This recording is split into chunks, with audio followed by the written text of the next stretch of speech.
الان من بیام اکستیشن کنم چرا میشه؟ دست بزن شما قوم‌آمیزی و همیشه تریاک نمیشه کشید یعنی تریاک هم میکشید بعد که شیشه رو ترک کردم تریاک شیشه هم کشید با هم دیگه بریم زیر یه سر زنتون اندازی زیر چکونه من بچه‌م اسکلای مثل شما تو رابطه نمیرم عرض سلام و ادب و احترام دارم خدمت شما بینندگان عزیز و ارجمند. خیلی مخلصم. کوچیکمتون آمده تبریزی در کنار رفقای عزیز. سالار، من سالار هستم. آقا امروز تو کافه نویانیم. یه اتفاق خفنی افتاده. یکی از همکارای ما یه قراری رو با من فیکس کرده. یه خانومی قراره بیاد به عنوان آشناییت، اولین دیدار. چندش قراره کلی اذیتش کنم. اینجا مهرشهر کرج، چمن 2 کافه نویان. خیلی خفنه. این کلیپ رو تا آخر نگاه کنی. اگه جر نخوردی نخنده فرست نایت فور. چرا؟ چه کار زشتیه؟ چه کار بدیه؟ فکر کنم داره میاد. سلام سلام سلام سلامتی؟ عزیزی مریم خانوم؟ بله شما عزیزی. دوستتون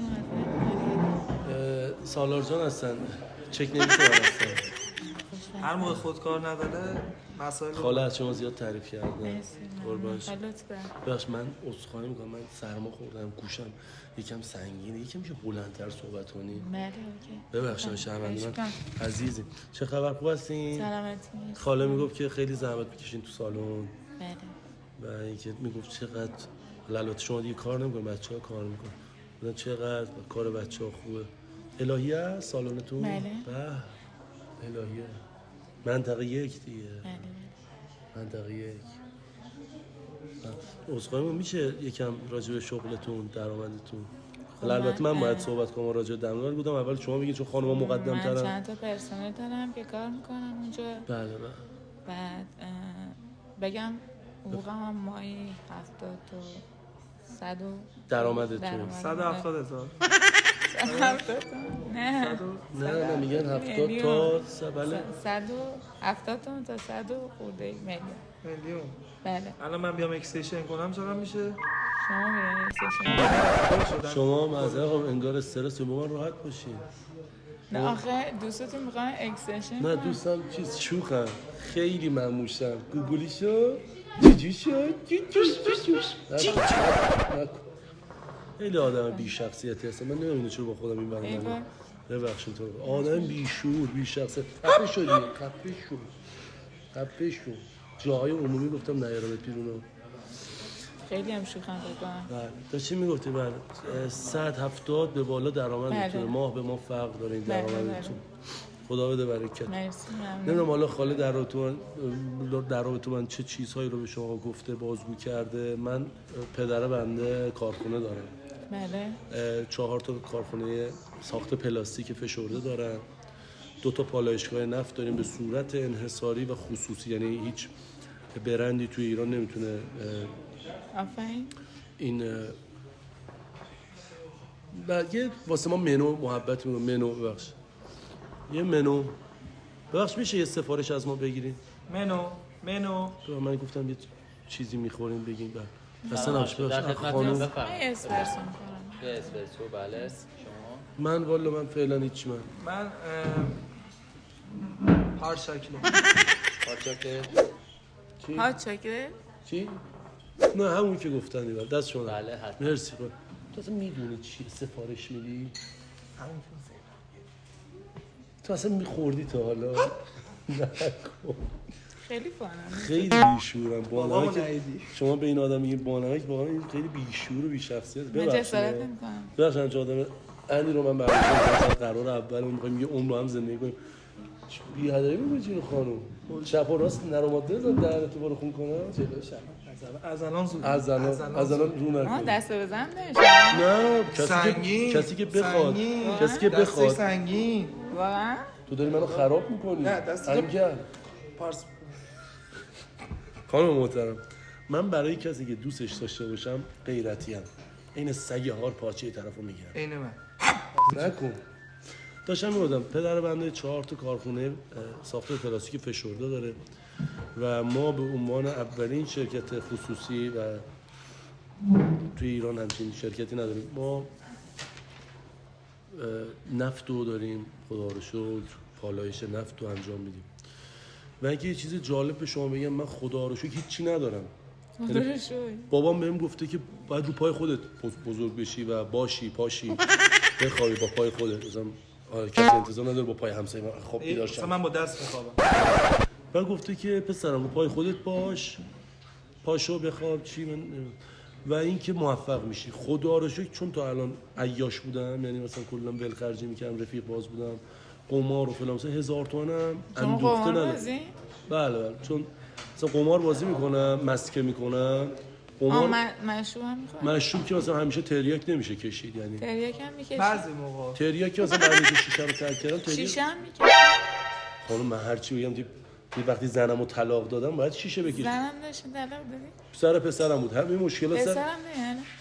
نه بزرگ شده. پسر که تو پسر 18 سالشه، سر پایان خدمتتون ما اومدیم اصلا جدا بشیم که مافیات 18 سال که عدد. خالتون یه چیز دیگه گفته. خاله من اصلا چون منو دوست داره همیشه محبت. حالا اینو مهم نیست، الان من دیگه زن ندارم که ترکم کردم، قرار با هم دیگه بریم زیر یه سقف. با این شرایط که معذرت وام نمیگیری که بگی شرایط خانم داریم. حالا یه چیز جالب شما، یه مادر من به من چی میگه؟ میگه ان شاءالله یه زنی نصیبت بشه حامد جان که اون عاشق تو باشه، تو دوستش نداشته باشی. گفت این قدمت این رابطه ماندگاره. حالا خدا رو شکر من اصلا به شما حسی ندارم، یعنی اصلا شما اینجا نشسته انگار مثلا یه دونه صندلی خالی اینجا نشسته، ولی شما عاشق منید، این خوبه. اما عاشق شما نیستین؟ نه. میشین. با چه شرایطی؟ شرایطی هیچ چیزی. من خودمم سایم و کفشام. خودمم سایم و کفشام. شما سالونتون رو 100 تا 200 میلیون درآمد. به درآمد من فکر کردی؟ آره یه پسر باید خوشتیپ قد رعنا کارخونه اینا نگاه کنی خانم. اینا مگه ملاکه؟ ملاک چیه؟ 2 متر قد زرافه هم از خودم 2 متری بریدم بارو. داداشم 2 متر 5 سانتی. شما چه فکری کردی درباره خودت؟ من معمولا فکر نمی‌کنم حرف میزنم. مثلا بابای من میگفت که ان شاءالله مثلا من تو خونه یه میت گذاشتم کیسه.